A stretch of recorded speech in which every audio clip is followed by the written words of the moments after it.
Morning, everyone. Good morning. I don't know if y'all can tell, but I'm not Jason Carter, y'all. Just a disclaimer. But last time I talked to y'all, I was still in high school. I'm graduating now. I'm off the hook, and I'm right back in it. I start college next August. And my topic last time, I kind of tied in my passion of duck hunting in with Paul and his struggle. And today I will share another one of my passions.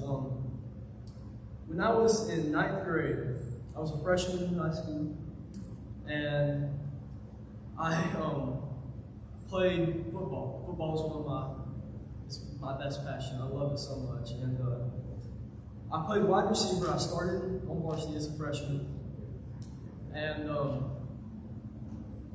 it kind of took a turn from there after my freshman year. Coach came up to me, we had a new head coach, and he said, "Clay, we want you to play the end."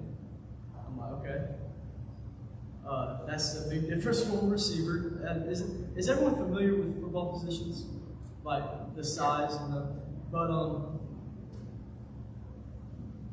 I didn't hardly play at all my sophomore year because we had this dude from Pace come in, of course the Pace dude's bigger than the J boys. But so I went from wide receiver to DN. That's where we are now. And it was spring of 2023. We were about to start spring ball, and coach came up to me and said, "Clay," I said, "Oh no, here we go, another position change." He goes, "We want you to play offensive line." I'm like, "Okay, offensive line? Are you kidding? Look at me." And so when I first found out that I would play O-line, I was hesitant. I was even nervous and scared. I mean, the average offensive lineman size is 6'4", 280, and here I am, 5'11", at the time, 170 pounds. You can imagine what was going through my head. And I want to, my first passage this morning, I want to read out 2 Corinthians chapter 12, verses 9 through 10. Daddy already read this, but I'm going to read it again. I'll let y'all turn to that for a little bit. 2 Corinthians chapter 12, verse 9. We'll read through 10. It says, "But he said to me, my grace is sufficient for you, for my power is made perfect in weakness. Therefore I will boast all the more gladly about my weakness, so that Christ's power may rest on me. That is why for Christ's sake I delight in weakness, in insults, in hardships, in persecutions, in difficulties. For when I am weak, then I am strong." God uses our limitations to showcase His strength by turning our weaknesses into opportunities for His own power to be evident. When we acknowledge our inadequacies, we create space for God to work through us in ways we can never achieve on our own. We can look at characters through the Bible like Moses. Moses felt inadequate because of his speech impediment, but God promised to be with his mouth and teach him what to say. We can look at Gideon. Gideon saw himself as the least in his family and his clan as the weakest. But God chose him to save Israel, promising his presence. Again, we look at Paul. Paul rejoiced in his weakness so that Christ's power could rest on him, understanding that when he was weak, then he was strong because of Christ's strength. By embracing our limitations, we allow God to work through us, demonstrating His power and bringing glory to His name. And the next scripture I want to read for my next point will be 1 Corinthians chapter 12.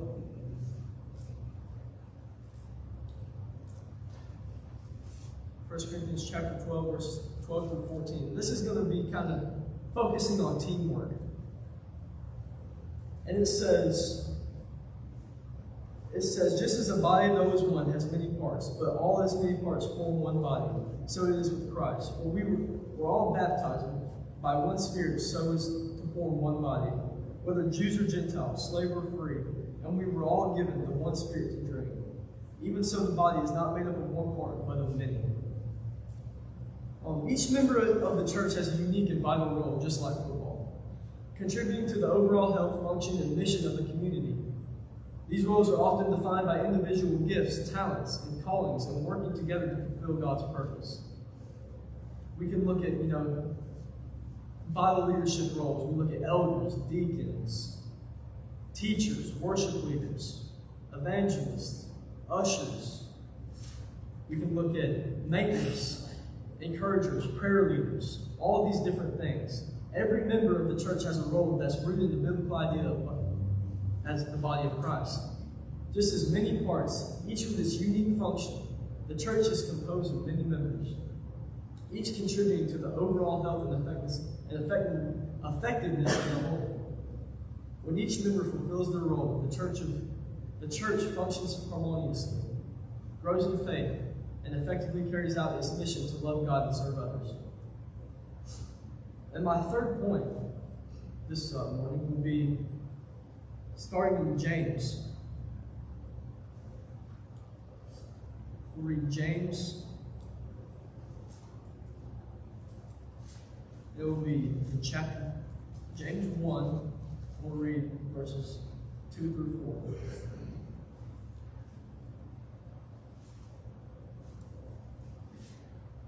It says, "Consider it pure joy, my brothers and sisters, whenever you face trials of many kinds, because you know that the testing of your faith produces perseverance.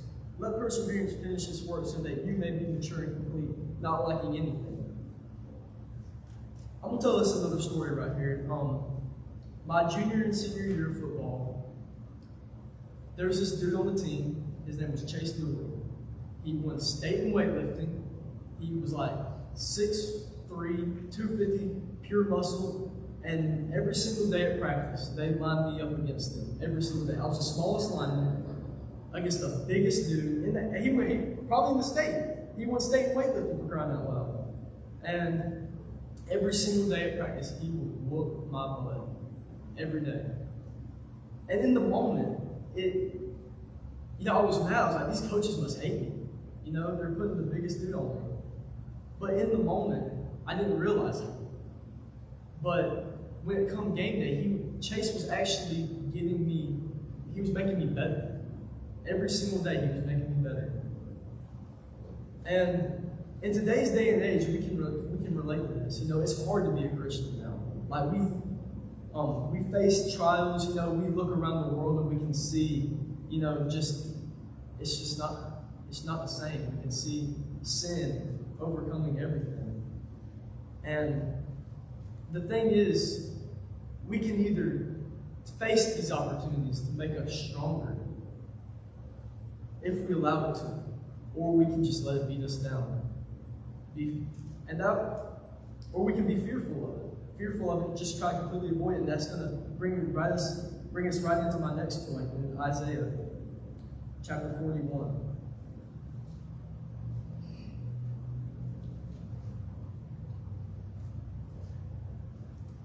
Isaiah chapter 41. I'll read verse 10. It says, So do not fear, for I am with you. Do not be dismayed, for I am your God. I will strengthen you and help you. I will uphold you with my righteous hand.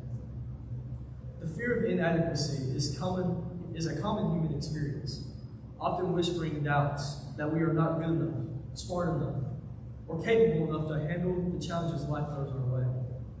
This fear can be paralyzing, preventing us from pursuing our dreams and taking risks and stepping into the fullness of our potential. However, faith offers a powerful antidote to this fear, providing the courage and strength to overcome feelings of inadequacy. We can consider the story of David and Goliath. David was a young shepherd boy, as we all know the story, seeming insignificant in the face of the giant Goliath. Yet armed with his faith in God, David stepped onto the battlefield, not relying on his own strength, but on the power of his belief.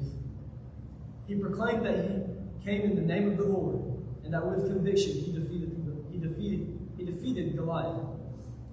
This story teaches us that faith can empower us to overcome seemingly insurmountable obstacles, regardless of how undersized we may feel. Another example is Esther, a Jewish woman who became the queen of Persia. When her people were threatened with annihilation, she was faced with a daunting task of approaching the king to plead for their lives. Despite to risk her own life, Esther chose to act. Driven by her faith and a sense of duty to her people, her courage and faith saved an entire nation, demonstrating that even when we feel inadequate, faith can propel us to do extraordinary things. These stories illustrate that faith is not the absence of fear, but the presence of courage to act despite fear. It's about trusting that we're not alone, that we're supported by God, that we have strength within us to overcome any challenge. By embracing faith, we can transform our feelings of inadequacy into opportunities for growth, service, and the realization of our fullest potential. Uncle Mark, he still says this quote. It says, "It's not the size of the dog in the fight, it's the size of the fight in the dog." And I've lived by that since he told me that. And my next point will be, the call to service. We'll read out of Matthew chapter 5.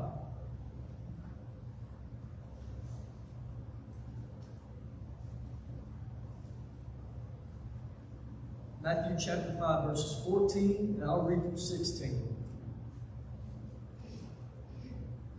This passage is out of the Beatitudes, Jesus' Sermon on the Mount. It says, You are the light of the world. A town built on a hill cannot be hidden. Neither do people light a lamp and put it under a bowl. Instead, they put it on its stand and it gives light to everyone in the house. In the same way, let your light shine before others, that they may see your good deeds and glorify your Father in heaven. It's easy to look around and feel like you don't measure up, that your gifts aren't significant enough, or your past disqualifies you from being used by God. But I'm here to tell you that God doesn't call the qualified. He qualifies the called. Each and every one of you has unique talents and a special purpose that only you can fulfill. Don't let your feelings of inadequacy hold you back from embracing them. Think about stories that we read in the Bible throughout church history. God has a knack for using underdogs to accomplish extraordinary things. Like we can look at Apostle Paul. For example, he was once persecuted of Christians, yet God transformed him into one of the most influential figures of the early church. Or consider the story of the woman at the well, who, despite her questionable past, became one of the first evangelists, sharing the good news of Jesus with her community. These individuals weren't perfect, neither are we. They have their flaws and limitations just like we do. But God used them mightily because they were willing to step out in faith. And I'm going to close with a couple more things in less than yours. We're just going to go over the points I'm talking about today. Embrace your limitations. Recognize that everyone has a weakness, and it's okay to not be perfect. Teamwork, collaboration amplifies individual and compensates for weakness. Perseverance. Keep going even when things get tough. Trusting that God is with you. Trust in God's plan and believe that He can use you despite your limitations. Embrace your unique purpose and use your gifts to serve others. Now here's the challenge that I challenge you with on today. Step up and serve boldly in the church. Don't let your fears or insecurities hold you back. Remember, God's strength is made perfect in our weakness. So lean on Him, trust in His power, and watch us as He uses you to make a difference. If there's anyone here this morning that may not be a Christian, or if you're struggling with things I've mentioned with this morning, leave here today knowing that you're right with God. Don't go another second without knowing. There are many individuals here that are willing to pray with you and for you. Come to Jesus. If you're subject to the invitation in any way, please come as we stand and sing.